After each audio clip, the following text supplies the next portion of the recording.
wind howled through the cobbled streets of Blackwood, a small town resting between towering mountains and dense forests.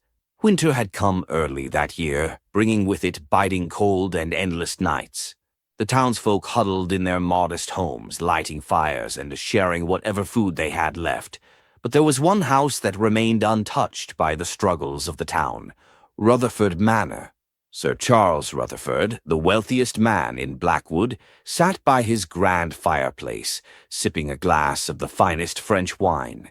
His estate stretched over acres, with servants at his beck and call. He had made his fortune in trading and investments, yet he never once gave a coin to the needy. To him, wealth was a game, one he had mastered. One evening, as snow blanketed the town, a knock echoed through the grand halls of Rutherford Manor. Charles barely glanced up, annoyed that someone dared to disturb his peace. His butler, Mr. Whitmore, hesitated before opening the door. Standing in the doorway was Eleanor Moore, a widow with 2 young children. Her face was pale, her fingers trembling from the cold. "Sir Rutherford, please, I beg of you," she said, her voice breaking. "My children haven't eaten in 2 days. The baker has run out of bread, and the butcher has nothing left. If you could spare just a little food or even a coin—" Charles scoffed, swirling his wine. "Eleanor, I didn't become rich by giving away my fortune.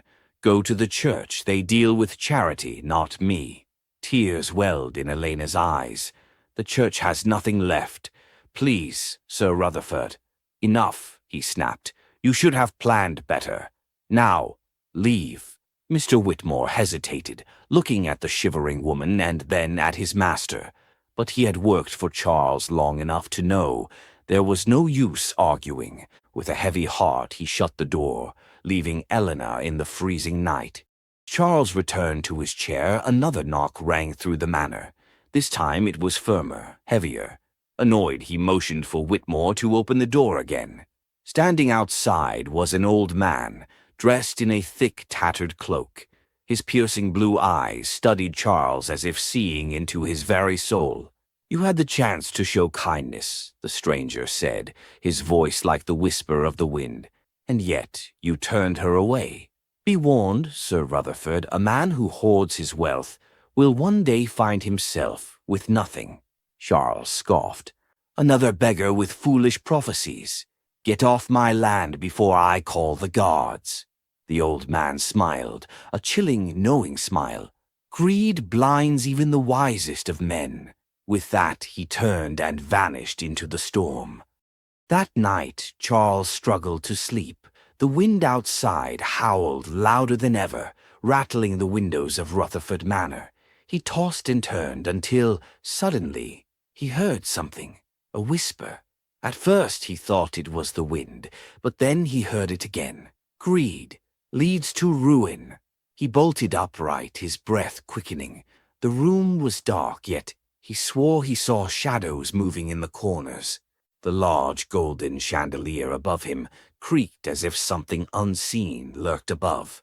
"Who's there?" he demanded. No answer. Shaking his head, he dismissed it as his imagination and lay back down. But as soon as he closed his eyes, the whispers returned. The next morning, Charles awoke to the sound of frantic shouting outside. He rushed to his balcony, his silk robe trailing behind him. What he saw made his blood run cold. His warehouses had burned to the ground, the very foundation of his wealth, his trade goods, his supplies, his investments, all gone. "Sir, it happened overnight," a guard shouted. "The fire spread too fast. We couldn't stop it." Charles clenched his fists. How? Who did this? But no one had an answer. For days, he tried to recover. He sent letters to his business partners, hoping for support. They refused. Word had spread of his misfortune, and instead of helping, his rivals took the opportunity to buy out his remaining assets at a fraction of their worth. Within weeks, his fortune crumbled. The grand halls of Rutherford Manor grew colder. The servants left, and soon Charles was alone. One night, as he sat in front of the dying embers of his once grand fireplace, there was a knock at the door. Weak and desperate, he opened it himself. Standing there was Elena, the widow he had once turned away. But she was not alone. The townsfolk stood behind her, those he had ignored, those he had refused to help. "I heard what happened," she said softly, "and though you turned me away, I will not do the same to you." She handed him a loaf of bread, the same kindness he had once denied her. For the first time in his life, Charles felt shame. With trembling hands, he took the bread. I was a fool." Elena gave him a small smile. "We all have our trials. It's what we do after them that matters." From that day forward, Charles changed. He no longer hoarded wealth, but instead used what little he had left to help rebuild the town. He worked alongside the people he had once ignored, learning humility the hard way. And though he would never regain his former fortune, he finally understood something more valuable than gold: compassion. But deep in the shadows of the town, an old man in a tattered cloak watched with knowing eyes. He smiled and whispered to the wind, "The lesson is learned." And just like that, he was gone.